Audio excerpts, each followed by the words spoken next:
a parents, as a social worker, as a teachers, we need to remind them our root, our ground and our culture. For example, एक cup गिर गया, उसमें दो vibes आता है, एक positive, एक negative. It's depend on you how you take it. अस्सलामुअलैकुम वरहमतुल्लाहि वबरकातुहू. मैं हूं आपकी दोस्त, आपकी host Nazia and welcome to the show called career compass navigating the future.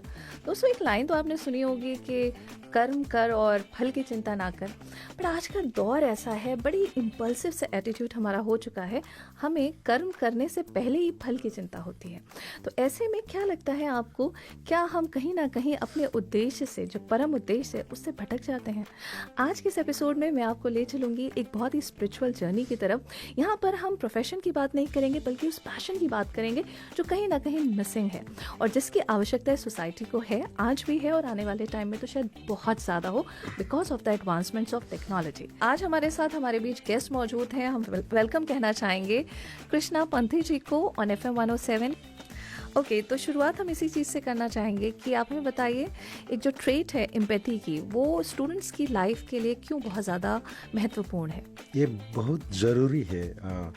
Now in this era, actually the students they are very friendly with the digital world, you know, and इनका connection अभी digital form में ज़्यादा हो रहा है, physically कम हो रहा है. जैसे हमारे दौर में हम जब स्कूल में होते थे तो हमारा ज़्यादा फिजिकल एक्टिविटीज होता था. ये social media, this all digital, you know, platform, this mobile, smartphones were not there. मुझे ऐसा लगता है कि अभी जो स्टूडेंट स्कूल में है, इनको वो कनेक्शंस जो हमारे टाइम में जो कनेक्शन था वो खो गया है थोड़ा बहुत. तो इसमें as a parents, as a social worker, as a teachers, we need to remind them our root, our ground and our culture, our society, and they should follow that. Slowly make them realize that this is your root, you should not forget your roots. Right. अच्छा, कौन कौन सी activities आपको लगता है कि important है, जिन्हें parents जो हैं वो बच्चों को मोटिवेट कर सकते हैं घर से शुरुआत करने के लिए, in order to teach them empathy? As a parents हमको एग्जाम्पल होना चाहिए हमारे किड्स के लिए. How we talking each other, husband and wife, how we respect our mom and dad, how we respect our community, our neighbourhood and all, then that automatically they will be adopting that. And जैसे हमारा root है, हमारा culture है, उसको हम कैसे follow कर रहे हैं in house. How are we doing the work with honesty, integrity or not? Because they have their own calculation.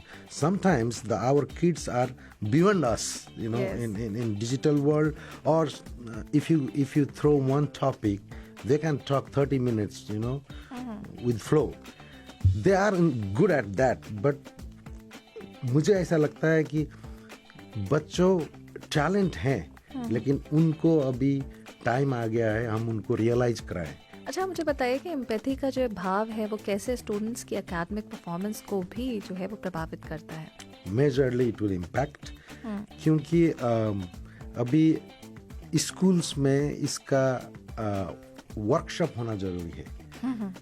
बच्चे को पढ़ाया जाता है ओनली प्रैक्टिकली, कुछ भी ऐसा टॉपिक जो उनको उनका कल्चर और उनका even their dream, if you ask, every persons, they have a dream in Western way, which is not wrong, but how you gonna pursue the road you are taking, that matters for community, that matters for country.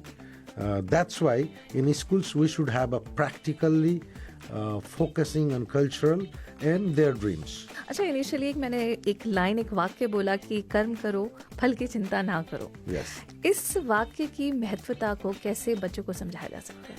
इसको अभी ये जो speed में हमारे बच्चे जा रहे हैं, they are anywhere, even internet, when they are scrolling mobile also, they want quick. Everything they want quick. In their mindset is right, whatever they want to get it. Instant results. Instant. तो बच्चे को school में और घर में, and school में भी teacher ऐसा एक्सप्लेन करना चाहिए कि फर्स्ट तो आप पॉजिटिव हो जाओ. Life is not easy the way you have seen in this digital platform. Right. Life में अप एंड डाउन आते हैं, लेकिन जब तक आप पॉजिटिव वाइब्स रखते हैं, सकारात्मक सोचते हैं, तो हर समस्या का समाधान है.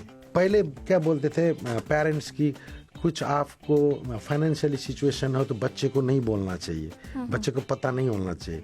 मैं ये नहीं मानता हूँ.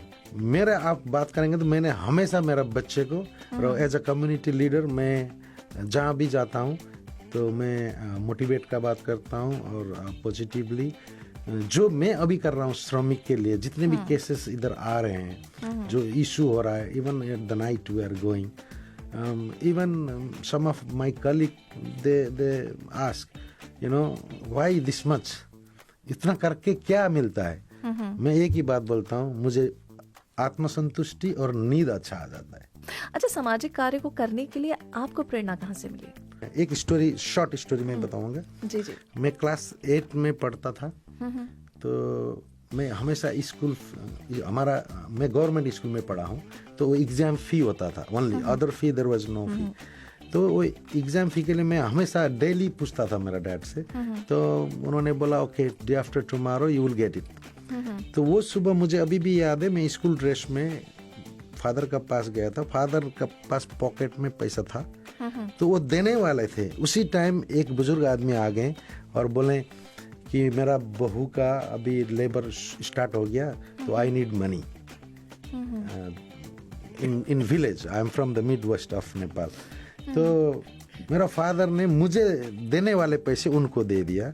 मैं फिर रोने लगा. मैं बोला मेरा दोस्त लोग का सामने मेरा बेइज्जत हो रहा है, आप फी नहीं दे रहे हैं, अभी आज दे रहे हैं. तो उन्होंने एक चीज़ बोला जो मेरा एकदम हार्ट टच किया था कि बेटा तू और 1 साल वही क्लास में पढ़ेगा, भी कोई फर्क नहीं पड़ेगा. इधर एक माँ और बच्चे का जिंदगी का सवाल है. सॉरी बोल के वो निकल गए. फिर मैं उस दिन स्कूल जा ही नहीं पाया, मैं उधर ही रो के घर में बैठा. फिर मेरा मॉम ने मुझे समझाया. तो और आपकी क्या एज रही होगी जब ये हुआ पूरा incident? I think I was in 11-12. Good age. Yes. कि देखिए अब ये उन्होंने समझाया. उसका बाद नहीं मैंने आपको जॉब करना शुरू कर दिया नेक्स्ट डे से. कि सामाजिक कार्य का एक्चुअल में परम उद्देश्य क्या होना चाहिए? सकारात्मक सोच को फैलाना चाहिए. पैसा एक इम्पोर्टेंट चीज है, लेकिन इतना भी इम्पोर्टेंट नहीं है. करोड़ों रुपए के बेड खरीद कर सकते हैं, लेकिन आप नींद को नहीं खरीद कर सकते. सही बात है. आप बहुत टेक्नोलॉजी वाला हॉस्पिटल बना सकते हैं, लेकिन आप हमेशा नहीं जी सकते. एक दिन आपको भी जाना है. अच्छा, मुझे बताइए आपकी दिशाहीन जीवन किस प्रकार का जीवन है? वो मैंने नाम भूल गया. एक साइंटिस्ट ने बोला था हमारा पास इतना ब्रेन है, हम पूरा यूज ही नहीं, 60% भी यूज नहीं करते. We are not brainstorming for something. मैं उधर एक कप देखा, तो फॉर एग्जांपल एक कप गिर गया, उसमें 2 वाइब्स आता है, एक पॉजिटिव एक negative. It's depend on you how you take it. आपका बच्चा ने कप गिरा दिया, आप उसको चिल्लाएंगे और या उसको सिखाएंगे कि कैसे रखना है, तो नेक्स्ट टाइम वो मिस्टेक ना हो. बच्चे कभी बिगड़ जाते हैं, रास्ते भड़क जाते हैं, तो वो पेरेंट्स और टीचर का काम होता है कि ये आप जो रोड में जा रहे हैं, एक गलत एक्सीडेंट हो सकता है.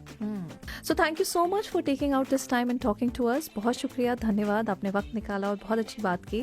बिफोर वी लीव, एक छोटा सा मैसेज आप हमारे FM 107 के लिसनर्स को क्या देना चाहेंगे, एंड पर्टिकुलरली हमारे स्टूडेंट्स को? Thank you, it's my pleasure. आपने मुझे इनवाइट किया और ये प्लेटफॉर्म दिया. 107 FM में मैं पहली बार आया हूँ.